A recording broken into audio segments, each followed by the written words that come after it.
दोस्तों, स्वागत है हमारे YouTube राज स्टडी जीएस पे। दोस्तों, इस वीडियो में हम जीके जीएस के कुछ इंपॉर्टेंट क्वेश्चन देखेंगे जो कि आने वाले एग्जाम के लिए काफ़ी महत्वपूर्ण है। तो चलिए शुरुआत करते हैं पहले प्रश्न से। पहला प्रश्न है कि हड़प्पा सभ्यता के अंतर्गत हल से जोते गए खेत का साक्ष्य कहाँ से मिला है। तो इसका ऑप्शन है कि रोपड़, लोथल, कालीबंगा, बनावली। तो इसका सही उत्तर हो जाएगा कालीबंगा। कालीबंगा से जोते हुए खेत तथा साथ में ही साथ अग्निकुंड भी मिला हुआ है। कालीबंगा राजस्थान में स्थित है और यह घग्गर नदी के किनारे स्थित है। घग्गर, जिसे सरस्वती नदी भी कहा जाता है, इसके किनारे स्थित है। बनवाली जो है हरियाणा में स्थित है और यह भी घग्गर नदी के किनारे स्थित है। लोथल जो है गुजरात में स्थित है, भोगवा नदी के किनारे। गुजरात में भोगवा नदी के किनारे स्थित है लोथल। और लोथल की जो खोज किए थे वह किए थे रंगनाथ राव। रोपड़ जो है पंजाब में सतलज नदी के किनारे स्थित है। तो ये सभी कुछ इंपोर्टेंट पॉइंट है, तो देख लीजिए। नेक्स्ट देखते हैं, फयान किसके शासनकाल में भारत आया था। तो इसका ऑप्शन है चंद्रगुप्त प्रथम, अशोक, हर्षवर्धन, चंद्रगुप्त द्वितीय। तो इसका सही उत्तर हो जाएगा चंद्रगुप्त द्वितीय। फयान जो यात्री था वह चंद्रगुप्त द्वितीय के दरबार में आया था। चंद्रगुप्त द्वितीय को विक्रमादित्य भी कहा जाता है। चंद्रगुप्त द्वितीय को विक्रमादित्य भी कहा जाता है। हर्षवर्धन के दरबार में चीनी यात्री ह्वेनसांग आया था। नेक्स्ट है कि किसके समय में मलिक मोहम्मद जायसी ने पद्मावत की रचना की। तो इसका ऑप्शन है अकबर के समय, शेरशाह के समय, बाबर के समय और औरंगजेब के समय। तो इसका सही उत्तर हो जाएगा शेरशाह के समय। मलिक मोहम्मद जायसी ने पद्मावत की रचना शेरशाह के समय की थी। शेरशाह का जन्म हरियाणा के नरनौल में हुआ था और शेरशाह के बचपन का नाम फरीद था। और शेरशाह ने मुगल वंश के राजा हुमायूं को 2 बार पराजित किया था। एक बार 1539 ईस्वी में चौसा के युद्ध में, 1539 में चौसा के युद्ध में और 1540 में बिलग्राम या कनौज के युद्ध में हराया था। शेरशाह की मृत्यु 1545 में हुई थी। नेक्स्ट है कि प्रत्येक क्रिया के बराबर व विपरीत दिशा में एक प्रतिक्रिया होती है, यह कथन है। तो इसका ऑप्शन है न्यूटन के गति प्रथम नियम का, न्यूटन का गति विषयक द्वितीय नियम, न्यूटन का गति विषयक तृतीय नियम, उपयुक्त में से कोई नहीं। तो इसका सही उत्तर हो जाएगा न्यूटन का गति विषयक तृतीय नियम। न्यूटन का गति विषयक तृतीय नियम कहता है कि प्रत्येक क्रिया के विपरीत प्रतिक्रिया होती है। न्यूटन के पहले नियम से जड़त्व का परिभाषा मिलता है, जबकि द्वितीय नियम से बल का व्यंजक प्राप्त होता है। बल का व्यंजक F बराबर ma प्राप्त होता है, यानी बल बराबर द्रव्यमान गुणे त्वरण। बल का SI मात्रक न्यूटन होता है। नेक्स्ट है कि सारे जहां से अच्छा हिंदुस्तान हमारा के रचनाकार हैं। तो इसका ऑप्शन है कि रविन्द्रनाथ टैगोर, इकबाल, रहमत अली, भगत सिंह। इसका सही उत्तर है इकबाल। सारे जहां से अच्छा हिंदुस्तान हमारा के रचनाकार इकबाल हैं। नेक्स्ट है कि रक्त जमने में किस तत्व की भूमिका होती है। तो इसका ऑप्शन है Mg, Ca, Fe, Cu। तो इसका सही उत्तर है Ca यानी कैल्शियम। रक्त जमने के लिए कैल्शियम तत्व की भूमिका होती है, जबकि रक्त के थक्का न बनने में हिपेरिन जो होता है इसके कारण रक्त का थक्का नहीं बन पाता है। जबकि रक्त के जमने के लिए किस तत्व की भूमिका होती है? तो कैल्शियम तत्व की भूमिका होती है। कैल्शियम का परमाणु संख्या 20 होता है। कैल्शियम का परमाणु संख्या 20 होता है, जबकि Fe का परमाणु संख्या 26 होता है। Fe यानी लोहा। नेक्स्ट है कि पाचन क्रिया में प्रोटीन निम्न में से किस पदार्थ में बदल जाते हैं? तो इसका ऑप्शन है कि वसा में, ग्लूकोज में, एमिनो अम्ल में, शर्करा में। तो इसका सही उत्तर है एमिनो अम्ल में। पाचन क्रिया में प्रोटीन जो होता है एमिनो अम्ल में बदल जाता है। हमारे शरीर को 20 प्रकार के प्रोटीन की आवश्यकता होती है, जिसमें से 10 जो है हमारे शरीर में ही उत्पादित होती है। शरीर हमारा निर्माण करता है 10 प्रोटीन का, जबकि 10 प्रोटीन हमें भोजन से प्राप्त होता है। आपको पता होगा कि बच्चों में प्रोटीन की कमी से क्वार्सिकोर रोग होता है। नेक्स्ट है कि आधुनिक आवर्त सारणी में तत्वों के वर्गीकरण का आधार है। तो इसका ऑप्शन है परमाणु संख्या, परमाणु द्रव्यमान, परमाणु आयतन, परमाणु घनत्व। तो इसका सही उत्तर है परमाणु संख्या। आधुनिक आवर्त सारणी में तत्वों के वर्गीकरण का आधार परमाणु संख्या होता है और आधुनिक आवर्त सारणी का खोज मोसले के द्वारा किया गया था।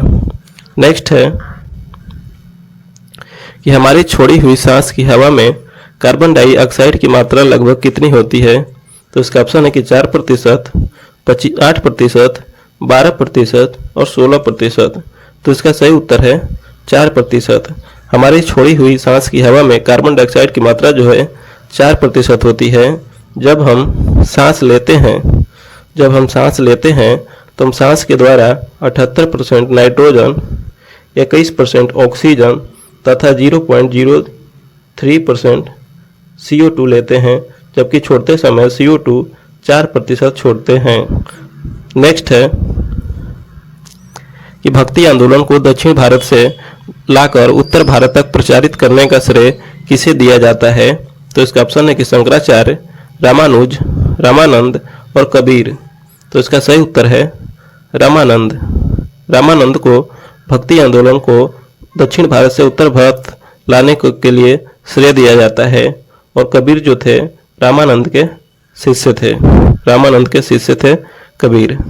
नेक्स्ट है कि पौधा और जंतुओं के बीच की योजक कड़ी के रूप में किसे जाना जाता है? तो इसका ऑप्शन है कि अमीबा, यूग्लिना, प्लाज्मोडियम, पैरामीशियम। तो इसका सही उत्तर है यूग्लिना। पौधों और जंतुओं के बीच की योजक कड़ी यूग्लिना को कहा जाता है, जबकि निर्जीव और सजीव के बीच योजक कड़ी जो होता है उसे हम वायरस या विषाणु को कहते हैं। निर्जीव और सजीव के बीच योजक कड़ी वायरस या विषाणु को कहते हैं, जबकि पौधे और जंतुओं के बीच की योजक कड़ी यूग्लिना को कहते हैं। नेक्स्ट है कि वर्षा की बूंद का आकार गोलाकार किस कारण से होता है? तो इसका ऑप्शन है कि श्यानता, पृष्ठ तनाव, प्रत्यास्था और गुरुत्व। तो इसका सही उत्तर है पृष्ठ तनाव। पृष्ठ तनाव के कारण वर्षा का बूंद जो होता है गोलाकार होता है। श्यानता जो है द्रव और गैसों का गुण है। और श्यानता का जो एसआई मात्रक होता है पॉइज होता है। नेक्स्ट है लेप्चा तथा भूटिया जनजातिया का निवास क्षेत्र कहाँ है? तो इसका ऑप्शन है कि सिक्किम, उड़ीसा, मेघालय, मिजोरम। इसका सही उत्तर है सिक्किम। लेप्चा तथा भूटिया जनजातियां का निवास क्षेत्र सिक्किम में होता है। लेप्चा और भूटिया 2 जनजाति हैं जिनका निवास सिक्किम में है। नेक्स्ट है कि तत्वों के वर्गीकरण से संबंधित त्रिक का नियम का प्रतिपादन किसने किया? तो इसका ऑप्शन है कि लोथर मेयर, डोबेरेनर, मेंडलीफ, न्यूलैंड्स। तो इसका सही उत्तर हो जाएगा डोबेरेनर।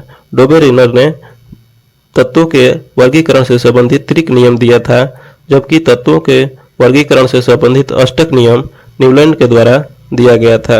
अष्टक नियम जो था न्यूलैंड के द्वारा दिया गया था। नेक्स्ट है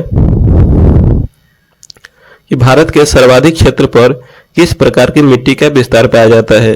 तो इसका ऑप्शन है कि जलोढ़ मिट्टी, काली मिट्टी, लाल मिट्टी, लैटराइट मिट्टी। तो इसका सही उत्तर है जलोढ़ मिट्टी। भारत के सर्वाधिक क्षेत्र पर किस प्रकार की मिट्टी का विस्तार होता है, तो जलोढ़ मिट्टी। जलोढ़ मिट्टी का निर्माण नदियों के द्वारा होता है, नदियों के द्वारा होता है। काली मिट्टी का निर्माण बेसाल्ट चट्टानों के द्वारा होता है, बेसाल्ट चट्टानों के द्वारा होता है। और काली मिट्टी का सर्वाधिक विस्तार जो है महाराष्ट्र राज्य में है, महाराष्ट्र राज्य में है।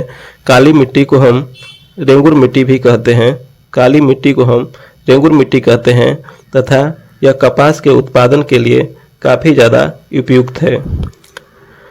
लैटराइट मिट्टी जो है तमिलनाडु क्षेत्र में अधिक पाई जाती है। नेक्स्ट है कि मूल अधिकारों को सर्वप्रथम किस देश में संवैधानिक मान्यता प्रदान की गई थी। तो इसका ऑप्शन है कि भारत, अमेरिका, फ्रांस, ब्रिटेन। तो इसका सही उत्तर है संयुक्त राज्य अमेरिका। मूल अधिकारों को सर्वप्रथम संयुक्त राज्य अमेरिका में मान्यता दी गई थी, जबकि हमारे भारत के संविधान में मूल अधिकार की जो चर्चा किया गया है संविधान के भाग 3 में आर्टिकल 12 से 35 के बीच में वर्णित है। मूल अधिकार भारत में 6 प्रकार के मूल अधिकार दिए जाते हैं। नेक्स्ट है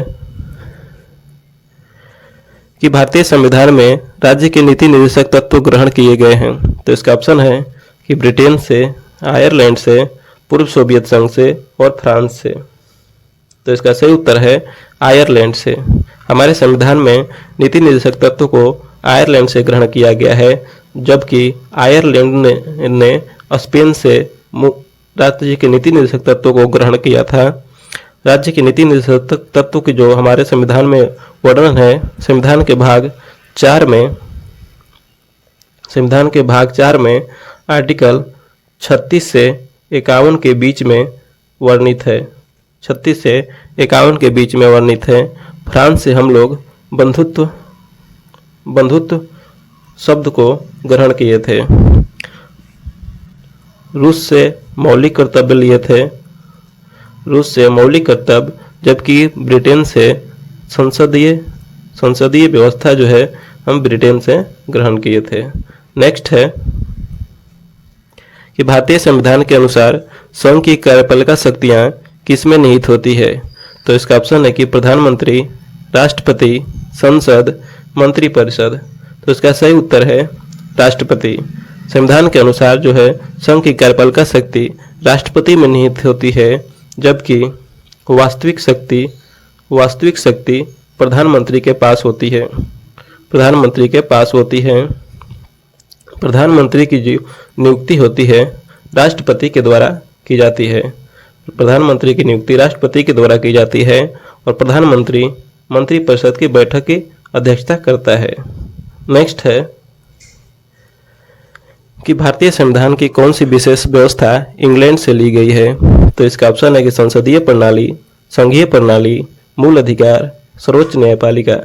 तो इसका सही उत्तर है संसदीय प्रणाली। संसदीय प्रणाली जो है ब्रिटेन से लिया गया है, जबकि संघीय प्रणाली कनाडा से लिया गया है। मूल अधिकार यूएसए यानी अमेरिका से लिया गया है और सर्वोच्च न्यायपालिका अमेरिका से लिया गया है। नेक्स्ट देखते हैं कि पृथ्वी के सर्वाधिक निकट कौन सा ग्रह है।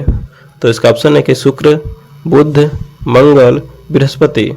तो इसका सही उत्तर है शुक्र। पृथ्वी के सर्वाधिक निकट जो ग्रह है वह शुक्र है।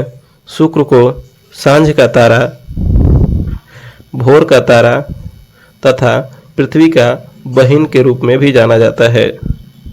बुध ग्रह जो है सूर्य के सबसे निकट ग्रह है, सूर्य के सबसे निकट का ग्रह है। मंगल ग्रह को हम लाल ग्रह के रूप में भी जानते हैं। बृहस्पति को हम पीला ग्रह के रूप में जानते हैं, पीला ग्रह के रूप में जानते हैं। और बृहस्पति का एक प्रमुख उपग्रह ज्ञानीमीड है, जो कि सभी उपग्रहों में सबसे बड़ा है। नेक्स्ट है कि बक्सर के युद्ध 1764 में अंग्रेजी सेना का नेतृत्व करने वाला था। तो इसका ऑप्शन है कि Robert Clive, Warren Hastings, Hector Munro, Charles Eyre Coote.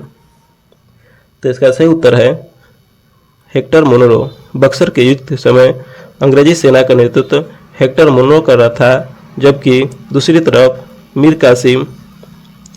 Qasim, Awadh का नवाब शुजा उदौला और मुगल बादशाह शाह आलमगीर द्वितीय नेतृत्व कर रहे थे, जिनको तीनों सेना की संयुक्त सेना थी। इनको हेक्टर मुनरो ने हरा दिया और हराने के पश्चात इलाहाबाद की दो संधि हुई, जिसमें पहली संधि 12 अगस्त 1765 को तथा दूसरी संधि 16 अगस्त 1765 को हुई थी। नेक्स्ट है कि निम्नलिखित में से मगध का कौन सा राजा सिकंदर महान का समकालीन था। तो इसका ऑप्शन है कि महापद्म नंद, घनानंद, सुकल्प, चंद्रगुप्त मौर्य। तो इसका सही उत्तर है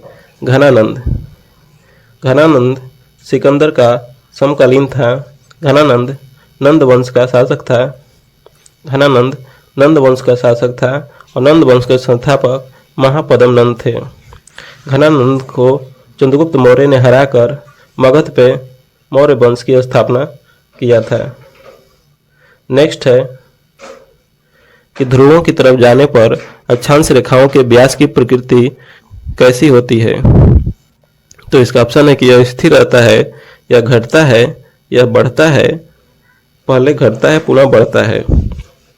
तो इसका सही उत्तर है यह घटता है। ध्रुवों की तरफ जाने पर जो अक्षांश रेखाओं के व्यास होता है वह घटता है। जैसे हमारा यह ग्लोब है, तो उसमें जो बीच में होता है विषुवत रेखा 0 डिग्री, यदि हम ऊपर की ओर जाएंगे, ध्रुवों की ओर जाएंगे, तो जो हमारा अक्षांशों का व्यास होगा वह घटते जाएगा। तो इसका सही उत्तर है यह घटता है। नेक्स्ट है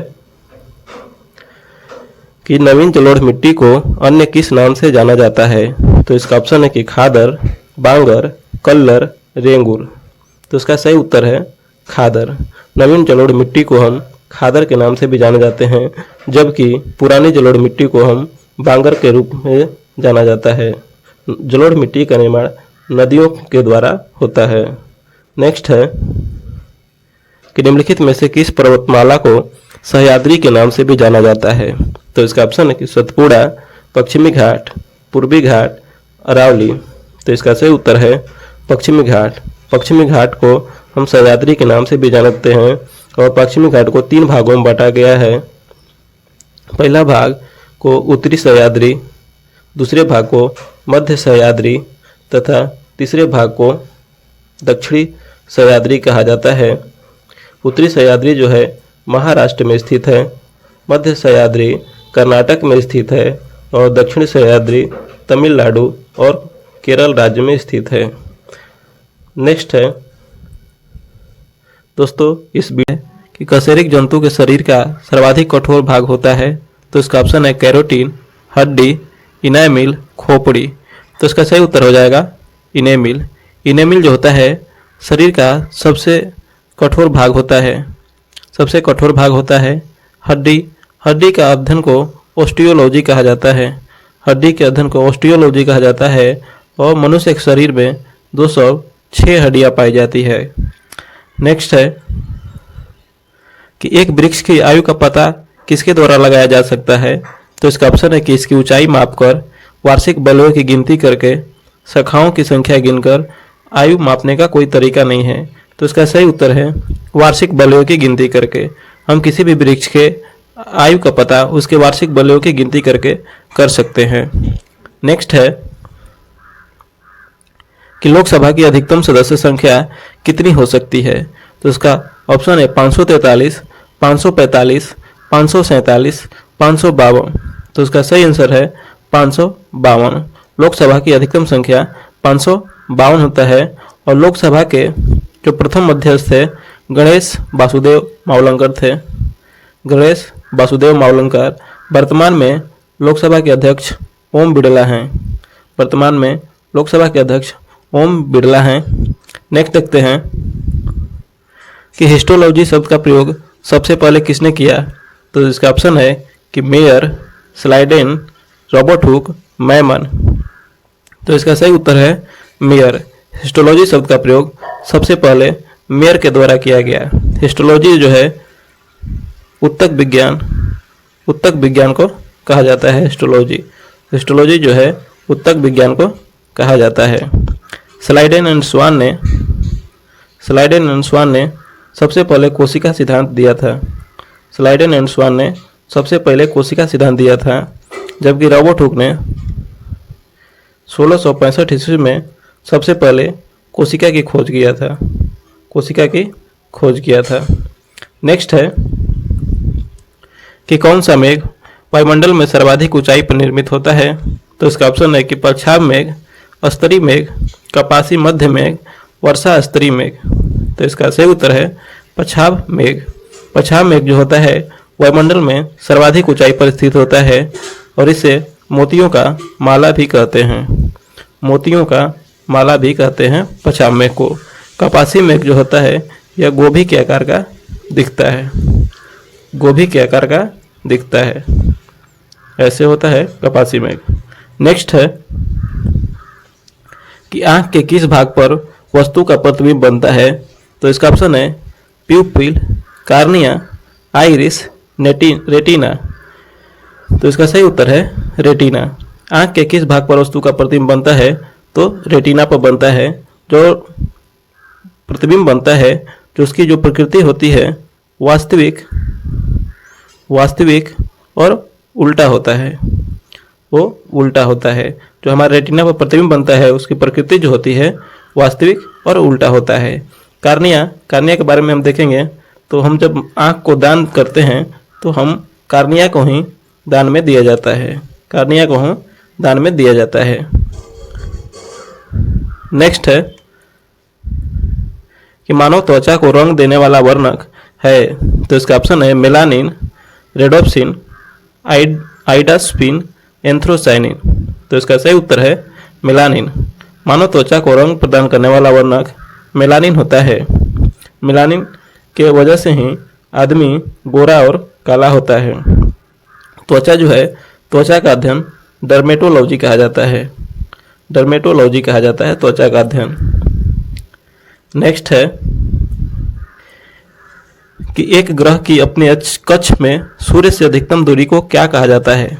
तो इसका ऑप्शन है उपसौर, अपसौर, अपोजी, पेरिजी। तो इसका सही उत्तर है अपसौर। जब कोई भी ग्रह सूर्य से अधिकतम दूरी पर रहता है तो उसे अपसौर कहते हैं, जबकि यदि कम दूरी पर रखता है यानी न्यूनतम दूरी पर रहता है तो उसे उपसौर कहते हैं। उपसौर की घटना जो है 3 जनवरी को होती है, जबकि अपसौर की घटना 4 जुलाई को होती है। नेक्स्ट है कि श्रीमती एनी बेसेंट कांग्रेस की अध्यक्ष कब निर्वाचित हुई। तो इसका ऑप्शन है कि कलकत्ता अधिवेशन 1917, बम्बई अधिवेशन 1918, अमृतसर अधिवेशन 1919, लखनऊ अधिवेशन 1916।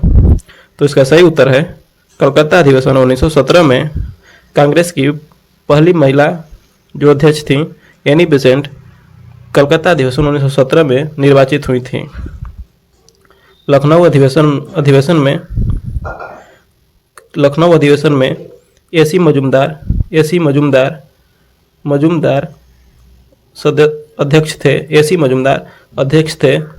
अध्यक्ष थे लखनऊ अधिवेशन में।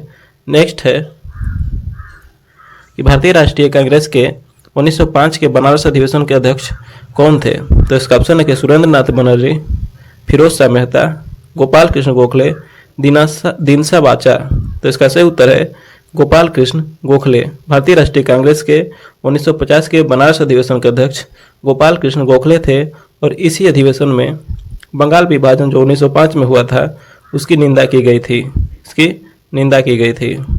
और भारतीय राष्ट्रीय कांग्रेस के बारे में हम देखेंगे तो उसकी स्थापना 28 दिसंबर 1885 की हुई थी और इसकी पहली बैठक बम्बई में हुई थी। बम्बई में हुई थी। इसके जो संस्थापक थे एओ हुम थे और पहले अध्यक्ष WC बनर्जी थे। नेक्स्ट है कि क्षुद्र ग्रह जिन ग्रहों के बीच पाए जाते हैं वे हैं, तो इसका ऑप्शन है कि मंगल और शुक्र, बृहस्पति और शनि, मंगल और बृहस्पति, शनि और वरुण। तो इसका सही उत्तर है मंगल और बृहस्पति। मंगल और बृहस्पति के बीच में जो है क्षुद्र ग्रह पाए जाते हैं। मंगल जो ग्रह है इसके दो फेमस उपग्रह हैं, एक फोबोस और एक है डिमोस। जबकि बृहस्पति का एक प्रमुख उपग्रह है गयानीमेड, जो सभी उपग्रहों में सबसे बड़ा है। नेक्स्ट है कि पृथ्वी के किस भाग में निकेल और लोहा की प्रधानता होती है, तो इसका ऑप्शन है कि सियाल, सीमा, नीफे। तो इसका सही उत्तर है नीफे जो है इसमें लोहे की प्रधानता सर्वाधिक होती है और इसे कोर भी कहा जाता है। पृथ्वी का कोर भी कहा जाता है, इसमें नीफे की प्रधानता होती है। जबकि सियाल जिसे भूपर पट्टी कहा जाता है, इसमें सिलिकॉन और एल्युमिनियम की प्रधानता होती है। सीमा जिसे मेटल कहा जाता है, इसमें सिलिकॉन और मैग्नीशियम की प्रधानता होती है। नेक्स्ट है कि लॉर्ड हार्डिंग ने बंगाल विभाजन किस वर्ष रद्द किया, तो इसका ऑप्शन है कि 1911 में, 1904 में, 1906 में, 1907 में। तो इसका सही उत्तर है 1911 में लॉर्ड हार्डिंग ने बंगाल विभाजन को रद्द किया था। बंगाल विभाजन की घटना जो है 1905 में हुई थी और इसकी जो निंदा है कांग्रेस के अधिवेशन बनारस अधिवेशन 1905 में की गई थी, जिसके अध्यक्ष गोपाल कृष्ण गोखले थे। 1907 में कांग्रेस का विभाजन हुआ था और यह अधिवेशन सूरत में हुआ था और इसके जो अध्यक्ष थे रास बिहारी बोस थे। नेक्स्ट है कि भारतीय राष्ट्रीय कांग्रेस की पहली बैठक किस शहर में हुई थी, तो इसका ऑप्शन है कि कलकत्ता में, बम्बई में, अहमदाबाद, इलाहाबाद। तो इसका सही उत्तर है बम्बई में। भारतीय राष्ट्रीय कांग्रेस की पहली बैठक जो है 1885 में हुई थी, वह बम्बई शहर में हुई थी और जिसकी अध्यक्षता WC बनर्जी के द्वारा किया गया था। नेक्स्ट है कि यामिनी कृष्णमूर्ति का संबंध किस शास्त्रीय नृत्य से है, तो इसका ऑप्शन है कि भरतनाट्यम, कथकली, ओडिसी, कथक। तो इसका सही उत्तर है ओडिसी। यामिनी कृष्णमूर्ति ओडिसी शास्त्रीय नृत्य के से संबंध रखती हैं। जो भरतनाट्यम है यह तमिलनाडु का शास्त्रीय नृत्य है। कथकली जो है केरल का लोक नृत्य है। ओडिसी ओडिशा का लोक नृत्य है, जबकि कथक जो है उत्तर भारत का लोक नृत्य है। नेक्स्ट है कि कोशिका की क्रियात्मक गतिविधियां नियंत्रित होती हैं किसके द्वारा, तो इसका ऑप्शन है कि केंद्रिका द्वारा, माइटोकॉन्ड्रिया द्वारा, जीव द्रव्य द्वारा, केंद्रक द्वारा। तो इसका सही उत्तर है केंद्रक द्वारा। जो कोशिका की क्रियात्मक गतिविधियां होती हैं वह केंद्रक द्वारा नियंत्रित होती हैं। माइटोकॉन्ड्रिया में श्वसन की क्रिया होती है, इसलिए इसे ऊर्जागृह या कोशिका का पावर हाउस कहा जाता है। जीवद्रव्य की खोज पुरकिंजे के द्वारा किया गया था और जीवद्रव्य के बारे में हक्सले ने बताया था कि जीवद्रव्य जीवन का भौतिक आधार है। तो इसको किसने बताया था, तो हक्सले ने बताया था। नेक्स्ट है कि संविधान निर्माताओं ने किस पर विशेष ध्यान दिया था, तो इसका ऑप्शन है कि प्रस्तावना पर, मूल कर्तव्य पर, मौलिक अधिकार पर, नीति निर्देशक तत्व पर। तो इसका सही उत्तर है प्रस्तावना पर।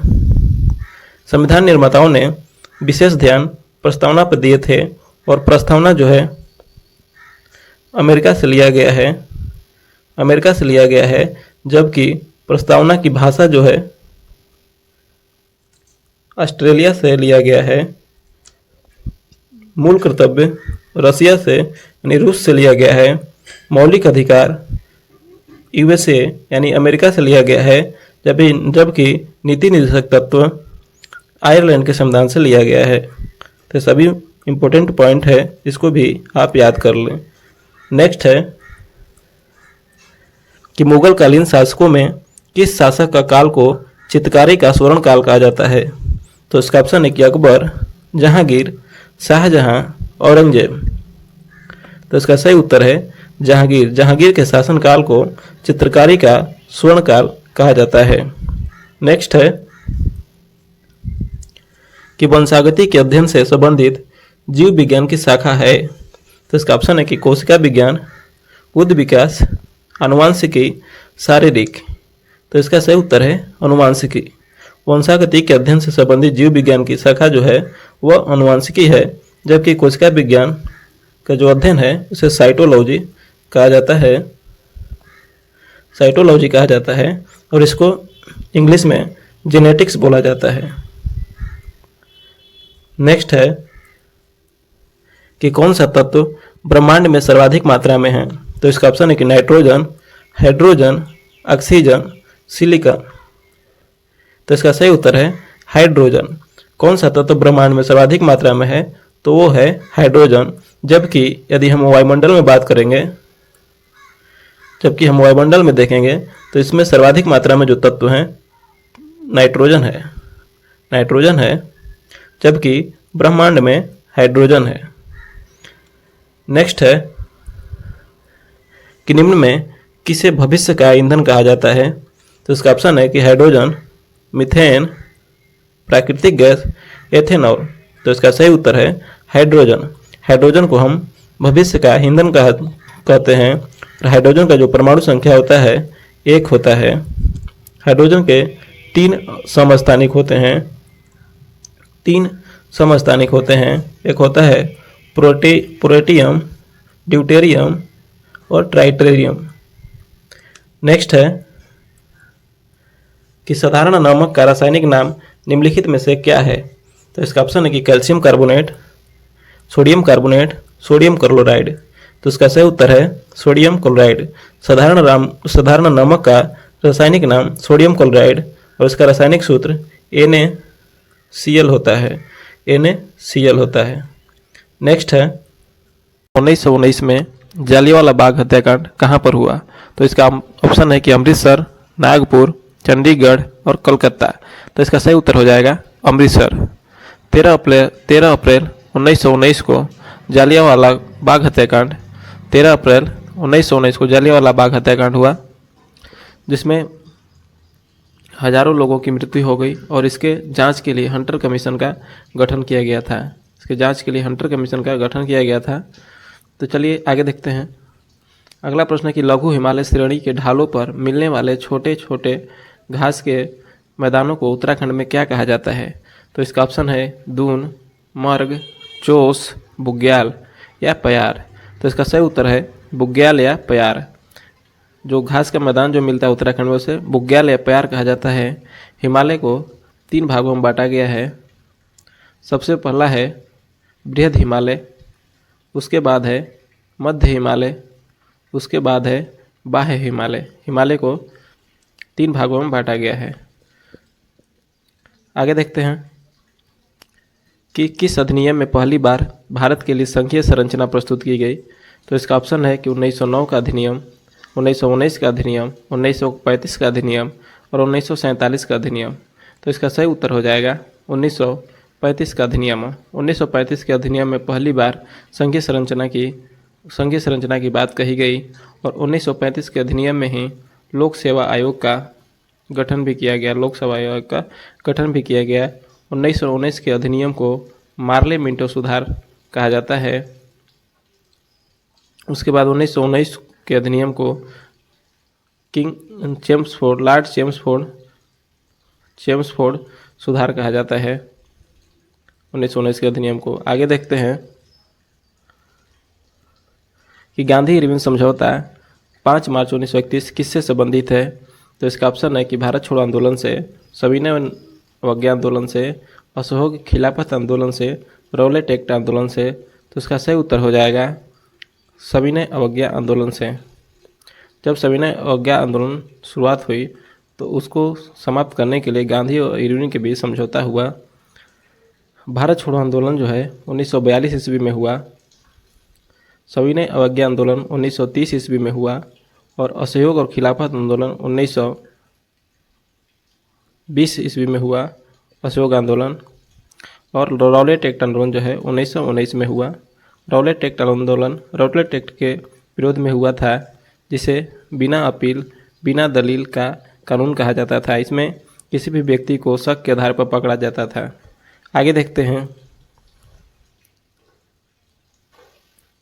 अगला प्रश्न है कि कांग्रेस ने भारत छोड़ो आंदोलन का प्रस्ताव किस वर्ष पारित किया। तो इसका ऑप्शन है कि 1940 में, 1941 में, 1946 में, 1942 में। तो इसका सही उत्तर है 1942 में। कांग्रेस ने भारत छोड़ो आंदोलन का प्रस्ताव 1942 में पारित किया और 8 अगस्त 1942 को भारत छोड़ो आंदोलन की शुरुआत हुई और उसके बाद जीरो ऑपरेशन आवर शुरू हो गया, जिसमें गांधी जी को पकड़ के आगा खां पैलेस में रखा गया, डॉक्टर राजेंद्र प्रसाद को पकड़ के बांकीपुर जेल में रखा गया। तो ये भी क्वेश्चन पूछता है। तो चलिए आगे देखते हैं कि सर्वग्राही कौन से रुधिर वर्ग का होता है। तो इसका ऑप्शन है कि ए बी, ओ बी, ए। तो इसका सही उत्तर हो जाएगा सर्वग्राही रक्त समूह ए बी को कहा जाता है, जबकि सर्वदाता रक्त समूह ओ को कहा जाता है। रक्त समूह 4 प्रकार का होता है। एक होता है ए, उसके बाद होता है एक बी, उसके बाद होता है ए बी और एक होता है ओ। आगे देखते हैं कि भारत में सबसे ऊंची पर्वत चोटी कौन सी है। तो इसका ऑप्शन है गाडविन आस्टीन, कामेत, नंगा पर्वत, नंदा देवी। तो इसका सही उत्तर हो जाएगा गाडविन आस्टीन। गाडविन आस्टीन की ऊंचाई जो है 8611 मीटर है, जो कि दुनिया का दूसरा सबसे ऊंचा पर्वत चोटी है। कामेट जो है उत्तराखंड में है और नंगा पर्वत जम्मू कश्मीर में है, जबकि नंदा देवी पर्वत भी उत्तराखंड में है। आगे देखते हैं कि निम्नलिखित में से कौन सी हिमालय की पर्वत चोटी अरुणाचल प्रदेश राज्य में स्थित है। तो इसका ऑप्शन है कि नंदा देवी, नामचा बरुआ, धौलागिरी, कंचनजंगा। तो इसका सही उत्तर हो जाएगा नामचा बरुआ। हिमालय की जो सबसे पूर्वी चोटी है नामचा बरुआ है, वह अरुणाचल प्रदेश में स्थित है। नंदा देवी जो है उत्तराखंड में स्थित है, धौलागिरी नेपाल में स्थित है और कंचनजंगा जो है वह सिक्किम में स्थित है। सिक्किम में स्थित है। आगे देखते हैं कि काराकोरम पर्वत श्रेणी का पूर्व नाम क्या है। तो इसका ऑप्शन है कि K2, कृष्णागिरी, सागर माथा, राकापोसी। तो इसका सही उत्तर हो जाएगा कृष्णागिरी। काराकोरम पर्वत श्रेणी का दूसरा जो नाम है कृष्णागिरी है। सागर माथा एवरेस्ट की जो नाम है, नेपाल में इसका नाम सागर माथा है। राकापोसी जो है लद्दाख श्रेणी की सबसे ऊंची चोटी है, राकापोसी। आगे देखते हैं कि मानव शरीर की किस ग्रंथि को मास्टर ग्रंथि कहा जाता है। तो इसका ऑप्शन है कि अग्नाशय, ओटू, पीयूष, प्लीहा। तो इसका सही उत्तर हो जाएगा पीयूष ग्रंथि। पीयूष ग्रंथि को मानव शरीर का इसको मास्टर ग्रंथि कहा जाता है और यह शरीर की सबसे छोटी ग्रंथि भी है, जबकि अग्नाशय को मिश्रित ग्रंथि कहा जाता है। मिश्रित ग्रंथि कहा जाता है और अग्नाशय के ही बीटा सेल से इंसुलिन का स्राव होता है। प्लीहा को ब्लड बैंक कहा जाता है। प्लीहा को ब्लड बैंक कहा जाता है। आगे देखते हैं कि सतलज एवं काली नदियों के बीच हिमालय का कौन सा प्रादेशिक विभाग स्थित है। तो इसका ऑप्शन है कि पंजाब हिमालय, कुमायूं हिमालय, नेपाल हिमालय और असम हिमालय। तो इसका सही उत्तर है कुमायूं हिमालय। सतलज एवं काली नदियों के जो बीच में स्थित हिमालय है उसे कि कुमायूं हिमालय कहा जाता है। हिमालय को सिडनी बुराड ने 4 भागों में बांटा है, जिसमें सबसे पहला है पंजाब हिमालय, जो सिंधु और सतलज नदी के बीच स्थित है। उसके बाद कुमायूं हिमालय है, ये है जो सतलज और काली नदी के बीच स्थित है। उसके बाद नेपाल हिमालय है, जो काली एवं तीस्ता नदी के बीच स्थित है। उसके बाद असम हिमालय है, जो तीस्ता और ब्रह्मपुत्र नदी के बीच स्थित है। इसको 4 भागों में जो है सिडनी बुराड ने बांटा था, सिडनी बुराड ने बांटा था। आगे देखते हैं कि हीराकुंड बांध किस राज्य में स्थित है। तो इसका ऑप्शन है कि ओडिशा में, झारखंड में, उत्तराखंड में और पश्चिम बंगाल में। तो इसका सही उत्तर है ओडिशा में। ओडिशा में हीराकुंड बांध स्थित है और यह भारत का सबसे लंबा बांध है, भारत का सबसे लंबा बांध है। और उड़ीसा जो है बिहार से 1 अप्रैल 1936 को अलग हुआ था और 1 अप्रैल को ही उत्कल दिवस के रूप में मनाया जाता है। वर्तमान में उड़ीसा के मुख्यमंत्री मोहन चरण मांझी हैं। आगे देखते हैं कि अलमाटी बांध किस नदी पर स्थित है। तो इसका ऑप्शन है कावेरी नदी, सेलूरू नदी, तुंगभद्रा नदी और कृष्णा नदी। तो इसका सही उत्तर है कृष्णा नदी।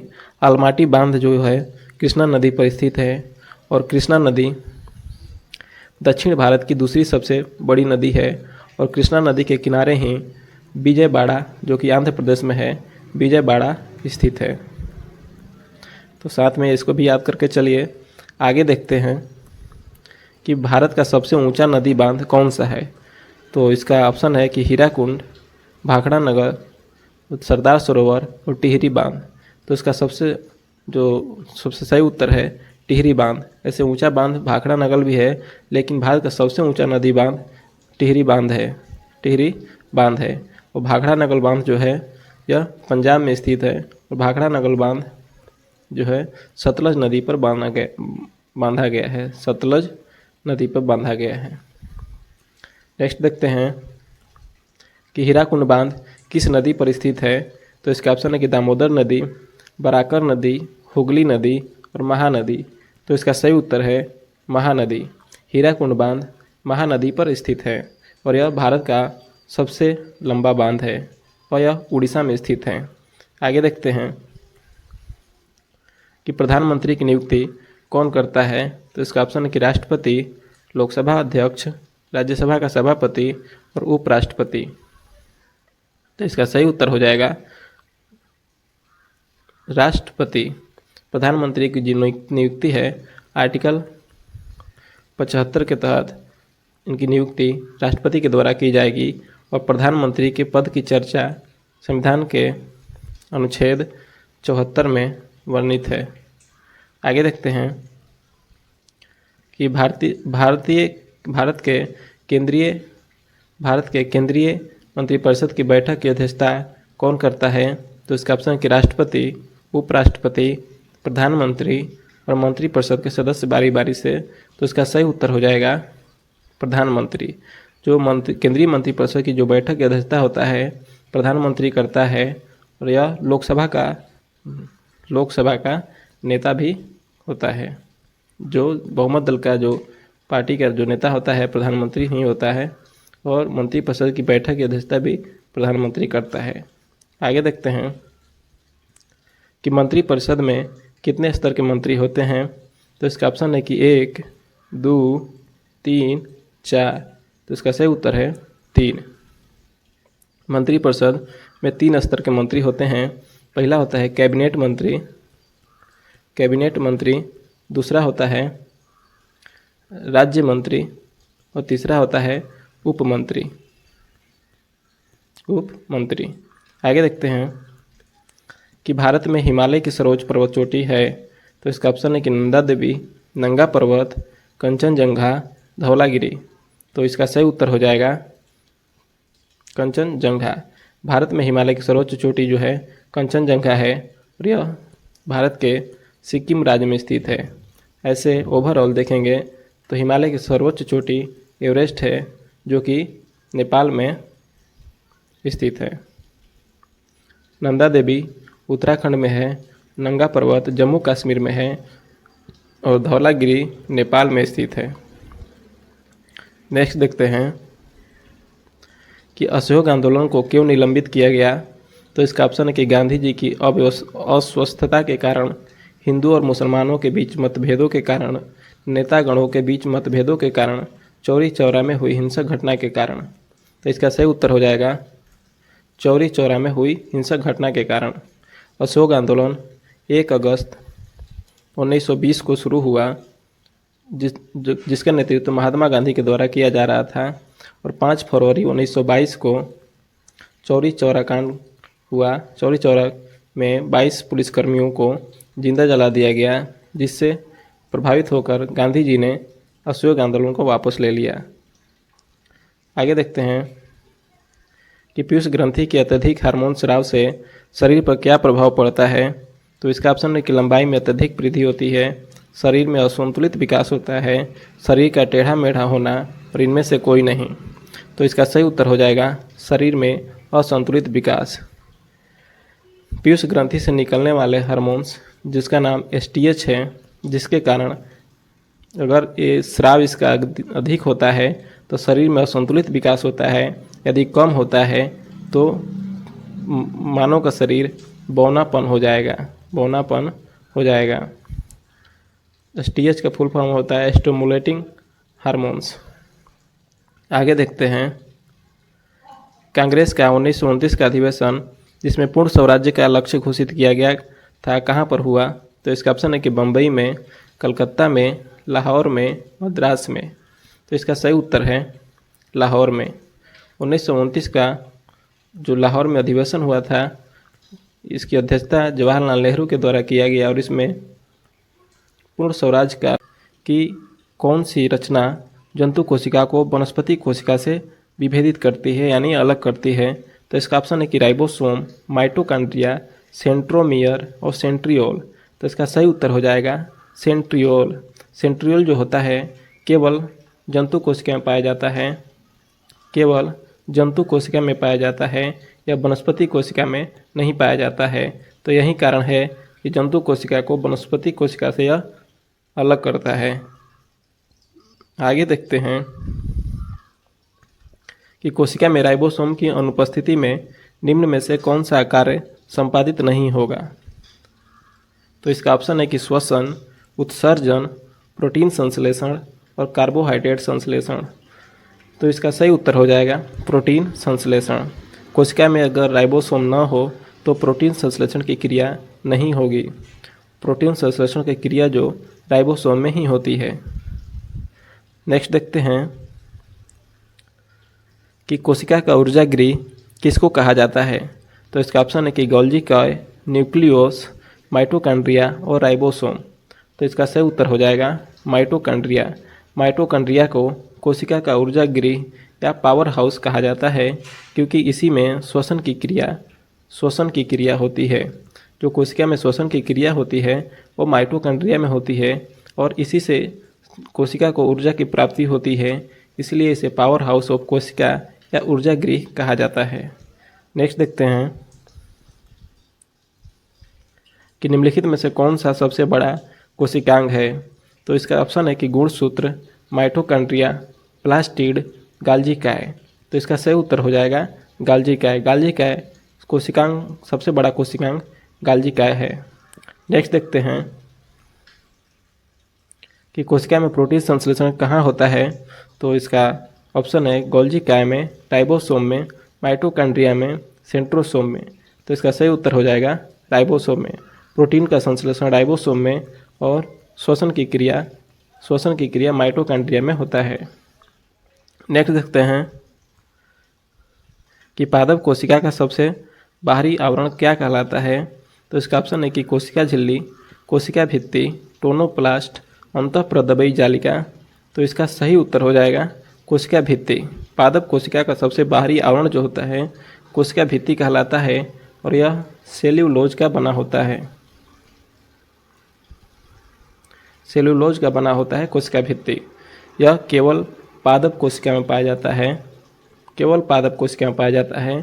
कोशिका भित्ति कोशिका भित्ति जो है जंतु कोशिका में नहीं पाया जाता है। नेक्स्ट देखते हैं कि कोशिका को निश्चित रूप प्रदान कौन करता है। तो इसका ऑप्शन है कोशिका झिल्ली, कोशिका भित्ति, केंद्रिका, गाल्जिका।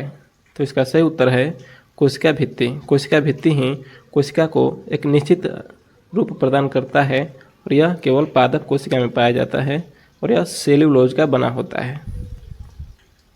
नेक्स्ट देखते हैं कि कोशिका द्रव्य में उपस्थित महीन, शाखित, झिल्लीदार और अनियमित नालिकाओं का घना जाल क्या कहलाता है।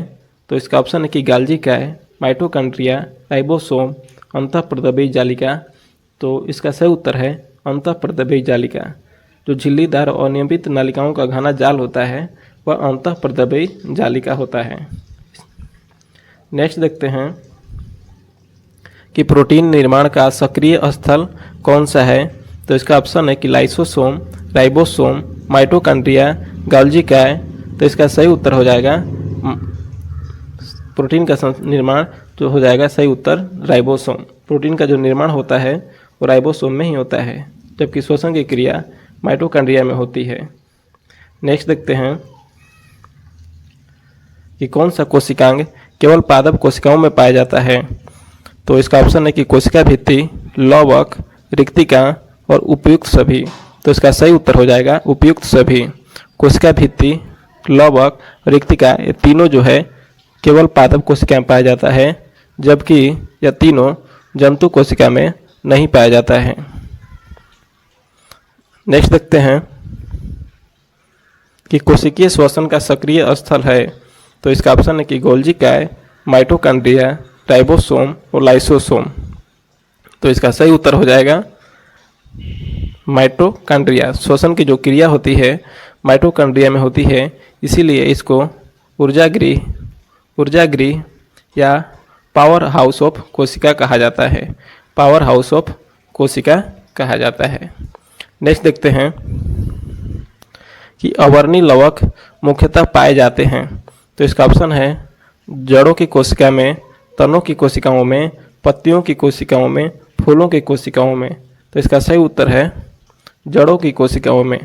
अवर्णी लवक जो होता है जड़ों की कोशिकाओं में पाया जाता है। लवक जो होता है 3 प्रकार का होता है। एक होता है वर्णी लवक, दूसरा होता है अवर्णी लवक और तीसरा होता है हरित लवक। जो वर्णी लवक होता है यह फूलों और फलों के रंगों का निर्धारण करता है, जबकि अवर्णी लवक जड़ों और तना पर पाया जाता है और हरित लवक पत्तियों में पाया जाता है। नेक्स्ट देखते हैं कि फूलों और बीजों को विभिन्न प्रकार के आकर्षक रंग प्रदान करता है। तो इसका ऑप्शन है कि ल्यूकोप्लास्ट, क्रोमोप्लास्ट, क्लोरोप्लास्ट, टोनोप्लास्ट। तो इसका सही उत्तर हो जाएगा क्रोमोप्लास्ट। क्रोमोप्लास्ट को ही वर्णी लवक भी कहते हैं। वर्णी लवक कहते हैं। तो फूलों और बीजों को जो विभिन्न प्रकार का आकर्षक रंग मिलता है वह क्रोमोप्लास्ट के कारण ही मिलता है। नेक्स्ट देखते हैं कि पत्तियों को हरा रंग प्रदान करता है। तो इसका ऑप्शन है क्रोमोप्लास्ट, क्लोरोप्लास्ट, ल्यूकोप्लास्ट, टोनोप्लास्ट। तो इसका सही उत्तर है क्लोरोप्लास्ट। पत्तियों में जो हरा रंग होता है क्लोरोप्लास्ट के कारण होता है और इसमें जो वर्णक पाया जाता है उसका ही नाम क्लोरोफिल होता है। और क्लोरोफिल में जो तत्व पाया जाता है उसका नाम है मैग्नीशियम। मैग्नीशियम। तो नेक्स्ट देखते हैं कि कोशिका की आत्महत्या की थैली कहलाता है। तो इसका ऑप्शन है कि लाइसोसोम, राइबोसोम, न्यूक्लियोसोम और गोल्जिकाय। तो इसका सही उत्तर है लाइसोसोम। लाइसोसोम को आत्महत्या की थैली कहा जाता है और लाइसोसोम की खोज डी डुबे ने किया था। लाइसोसोम की खोज डी डुबे के द्वारा किया गया था। नेक्स्ट देखते हैं कि लाइसोसोम में पाए जाने वाला एंजाइम्स जिनमें जीवद्रव्य को घुला देने या नष्ट करने की क्षमता होती है क्या कहलाता है। तो इसका ऑप्शन है कि सेल सेप, साइटोप्लाज्म, न्यूक्लियोप्लाज्म, हाइड्रोलाइटिक एंजाइम। तो इसका सही उत्तर है hydrolytic enzyme. Hydrolytic enzyme. Next देखते हैं कि 80% से अधिक कोशिका में पाया जाने वाला पदार्थ क्या है? तो इसका ऑप्शन है कि प्रोटीन, चर्बी, खनिज, जल।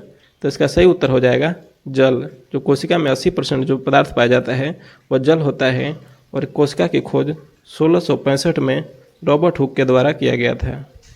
रॉबर्ट हुक के द्वारा किया गया था। नेक्स्ट देखते हैं कि किसकी उपस्थिति के कारण किसी पादप कोशिका और पशु कोशिका में अंतर पाया जाता है? तो इसका ऑप्शन है कि माइटोकॉन्ड्रिया, कोशिका भित्ति, कोशिका कला और केंद्रक।